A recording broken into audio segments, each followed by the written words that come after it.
আমি নামাজ পড়ি।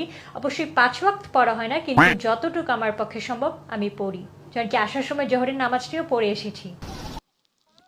আচ্ছা, সাংবাদিক ভাই, আচ্ছা আপনার কি কোনো কমন সেন্স নাই?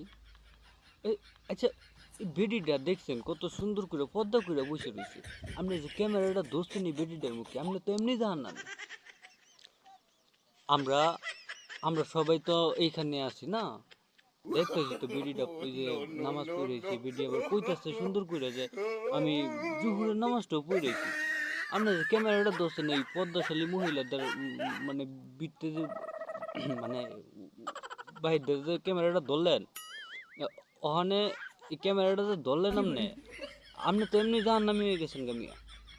আপনি কেন ধরলেন এই পাঁচ ওয়াক্ত না পড়ুক জোহরের নামাজটা ওই যে কইলো পড়াইলো, আপনি কেন ধরলেন মিয়া? মিয়া আপনি করলে গিয়া সাংবাদিক করলে গিয়া মিয়া পর্দা করে বইয়া থাকতে না মিয়া, আপনি ক্যামেরাটা তুললেন কি লিগা? বেটিটা তো আমনেও তো জাহান্নামী হয়ে গেলেন গা মিয়া। আমনে রাগ তো জ্ঞান নাই গা মিয়া, আপনি কথা কইেন না মিয়া, জান মিয়া জান।